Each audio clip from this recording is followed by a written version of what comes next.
ಅದಕ್ಕೆ ಇವತ್ತು ಮತ್ತೆ ಬಂದಿದ್ದು ನೋಡಿದಾಗ ಸಹಜವಾಗಿ ಯಾರಿಗಾದರೂ ಏನಿದು ಹೊಸ ಗೇಮ್ ಪ್ಲ್ಯಾನ್ ಸತೀಶ್ ಅವ್ರು ಹಾಕಿಕೊಟ್ಟಿದ್ದ ಅಥವಾ ಸ್ವತಃ ರಮೇಶ್ ಅವ್ರು ಮಾಡ್ತಾ ಇರೋದ ಒಟ್ಟಿನಲ್ಲಿ ಇಲ್ಲಿ ಇದ್ದಿದ್ದೇನಪ್ಪ ಅಂದ್ರೆ ಜಾರಕಿಹೊಳಿ ಕುಟುಂಬದವರು ಏನು ಮಾಡಿದರು ಒಕ್ಕಟ್ಟಿನಿಂದ ಮಾಡ್ತಾರೆ. ತಮ್ಮ ರಾಜಕೀಯ ಒಬ್ಬರು ಬಿ ಜೆ ಪಿ ಇರ್ಬೋದು, ಇನ್ನೊಬ್ರು ಕಾಂಗ್ರೆಸ್ ಇರ್ಬೋದು, ಏನೂ ಇರಲಿ, ಅದು ತಮ್ಮ ಕುಟುಂಬ ರಾಜಕೀಯಕ್ಕೆ ಅದು ಹೆಲ್ಪ್ ಆಗ್ತಾ ಇರಬೇಕು ಅನ್ನೋದನ್ನು ಅವ್ರು ಯಾವಾಗಲೂ ಬಿಟ್ಟು ಕೊಡೋದೇ ಇಲ್ಲ. ಮತ್ತು ಈಗ ನಾನು ನಿಮಗೆ ಅನೇಕ ಸಲ ಹೇಳಿದ್ದೀನಿ, DCC ಬ್ಯಾಂಕ್ ವಿಷಯದಲ್ಲಿ ಎಲ್ಲರೂ ಕೂಡಿ ಮಾಡಿದ್ದು ಇವತ್ತು ದಿವಸ ಇದು ಕೂಡಿ ಮಾಡ್ತಾ ಇದ್ದಾರಾ ಅಂದರೆ ಇಲ್ಲಿ 2-3 ಊಹೆಗಳಿದ್ದಾವೆ.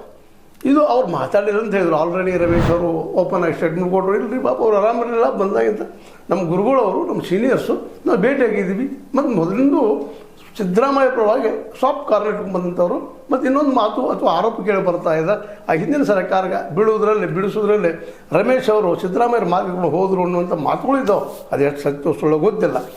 ಯಾಕಪ್ಪ ಅಂತಂದ್ರೆ ಇವೆಲ್ಲ ರಹಸ್ಯವಾಗಿ ನಡೀತಿರೋದು ರಾಜಕೀಯ ಒಂದು ಹೇಳ್ತಿರೋ ಡೊಂಬ್ರಾಟ್ ಅಂತಿರೋ ಅಥವಾ ಪ್ಲಾನಡ್ ಗೇಮ್ ಅಂತಿರೋ ನಿಮ್ಗೆ ಬಿಟ್ಟಂಥ ವಿಷಯ. ಬಟ್ ಅದೇನೂ ಇರಲಿ, ಬಿದ್ದಿದ್ದ ಮಾತ್ರ ಹಿಂದಿನ ಸರ್ಕಾರ ನಮ್ಮ HDK ಕುಮಾರಸ್ವಾಮಿ ಸರ್ಕಾರ ಬಿಡೋದಕ್ಕೆ ಅವತ್ತು ರಮೇಶ್ ಅವರು ಮುಖ್ಯ ಪಾತ್ರ ವಹಿಸಿದ್ದೇನು ಸುಳ್ಳಲ್ಲ. ಅವತ್ತಿನಲ್ಲಿ ಏನೂ ಇರಲಿ, ಅದು ನಡೆದ ಈ ಒಂದು ನಡೆದ ಇದೇನಾಗ್ಬೋದು ಅಂದರೆ DK ಅವರು ಸಪೋಸ್ ಏನಾದರೂ BJPಗೆ ಹೋದರೆ BJP ಅವ್ರನ್ನ ತೊಗೊಂಡ್ರೆ ರಮೇಶ್ ಅಲ್ಲಿ ಇರ್ತಾರಾ ಇಲ್ವಾ ಅನ್ನುವಂಥ ಒಂದು ಪ್ರಶ್ನೆ ಇದೆ. ಭಾಳ ಮೂಲಭೂತ ಪ್ರಶ್ನೆ ಇದು.